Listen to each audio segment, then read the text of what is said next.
Good morning, everyone. It is Throat Punch Thursday here, November 17th. All right. So I actually didn't even finish doing a watch list. As I was typing it, we had comments out by Fed's Bullard, and we know him to be much more hawkish. And lots of Fed speakers out today. We have Bostic, Bowman, Mester, Kashkari, oh, and Bullard. So actually, one, two, three, there's five. Yeah, five today. So a lot of um, uh, speakers out, and we know Bullard tends to be very, very hawkish, and he actually came out and said it's over here. If you look over to the right of your screen, it came out here, and the markets really started to move when he said this here. When he said um, policy rules suggesting rates of between 5 and 7%, when earlier we were looking more to 3.5 to 4. Yesterday we heard Mary Daly saying 4.75 to 5.25. So, wow, all over the map.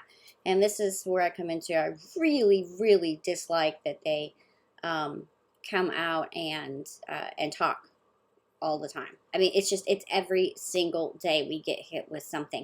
Tomorrow, Roku. Susan Collins will be speaking. But on that, the reason I wanted to point that out is because look, when he started, and we were already red, but look at this. We started really coming down here.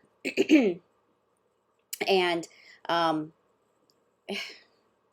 and we'll probably get whipped around depending on what maybe Mester or Kashkari say. However, this is really hard. So they look at data, and we're going to get some more data out today. We're going to have the jobless claims here in about 20 minutes. We have the Philly Manufacturing Index and the housing starts permits. And if those are softer, will our market then turn around? The thing is, the Fed doesn't seem to be changing its tone, and it says, no, no, no, no, we have too many jobs open.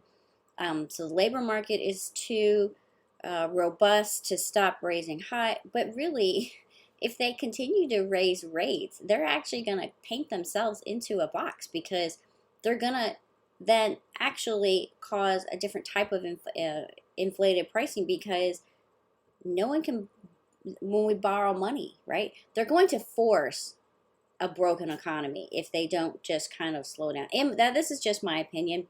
But these things, I was about to put this in the watch list here, or I had typed out that the Fed speakers are just adding a lot of noise, a whole lot of noise to the markets. And there are algorithms out there that are programmed to pick up certain words, whether it's rate hike or pause or, all these things. And then the programs take over and buy or sell according to the algorithm that is hit. So sometimes you feel like you're in something, and then all of a sudden you're like, what the heck just happened, right? We feel that this was yesterday's ES, right? We felt it yesterday a couple times there. We're getting a push down here, right? You get caught in these down swoops. Actually, let me go to yesterday on the SPY.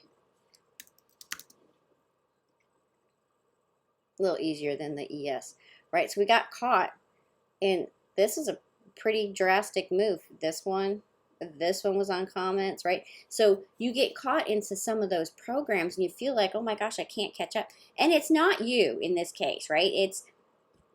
I shouldn't have said in this case, but it's not you. You get caught in these programs, and if you have a stop in, it's just going to wipe it right out. And then sometimes it just rebounds right back up, which is incredibly frustrating. But that's what these algos do. And so when you're trading and you're not able to really monitor it, if it's a day trade and you're not able to monitor it, we really have to pay attention to when all this Fed speak is going to come out. So pay attention to the calendar. I post it every day. Sometimes there are speakers that aren't listed on that calendar. I do the best I can to find them all.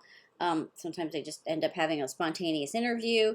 So there's that. But if a Fed speaker is going to speak, pay attention to what you're in and do a good risk assessment.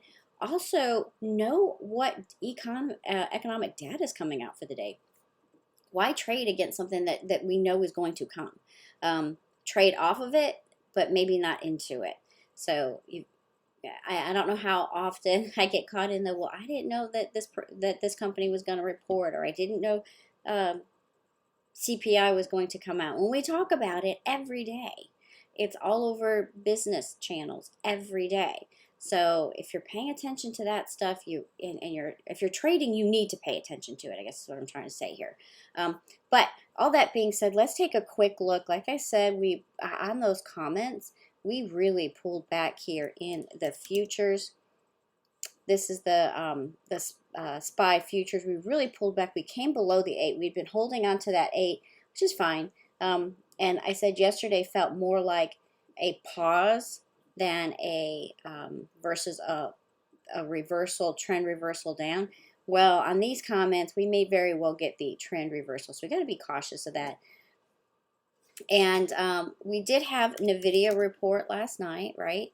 And they're a little bit red here this morning, but their report must not have been too terrible because they are just a little bit less than yesterday. And it looks like they actually made a high of 164 here pre-market, and they're sitting at 157.68 right now. So watch to make a play off of, just momentum play off of NVIDIA potentially. Netflix is still, sorry. Oh, and NVIDIA got an upgrade this morning, by the way. So Netflix definitely still in the picture here. I like this. It's an inside candle taking a nice little pause there after putting in a recent high. Hey, Mattis. Mattis, stop. Still watching Walmart. So this one, I guess I can take this out. Walmart post earnings, right? Put in an inside candle yesterday, way up here in the wick. I like the look of that. Target, they did a nice job fighting back, but I think we might have some more pain here in Target. But when this does make its way up into the gap, I would watch for a reversal. Lowe's reported, did very well. Sorry, I'm kind of congested here this morning. Did very well, and look at this. We put in a nice big candle, sold off at the end of the day kind of with the SPY, but nice little area here. Watch for this to reverse back to the upside. Some sectors that have been performing a little bit better, maybe not the whole sector, but inside. Look at some of the healthcare names. I know that we had a couple red days, but there are some good charts inside of the healthcare sector, so keep an eye on that. Consumer staples doing well in the more uncertain environment and holding on to that 200, so keep an eye on that one as well. So that would be your Procter and Gamble, your Coke, Pepsi, things like that. General Mills is a good one. And that, to me, this looks like a great big inverse head and shoulders. So, oh boy, I'm going to draw. I know. But it really does. It look, well, I guess it would help if I, there we go. Looks like a great big inverse head and shoulders here. So, on the XLP, coming right up here to the neckline, we have a little bit more space here, probably to, let me go ahead and clear that out so I can get to it. Somewhere around 74, 60, maybe 75, and then we should then continue there on the XLP. So, and solars, there's another one, sorry. Solars, a lot of upgrades yesterday in solar, so they came back in, but over the last couple days, lots of upgrades here. Keep an eye on this now to, after this little pause, there's a little gap here to continue on. First Solar is in there. Nova and OVA, so Sonova, Run, RUN, those are some names inside the solar space. Oh, ENPH and CSIQ, CSIQ. Yeah, that's it.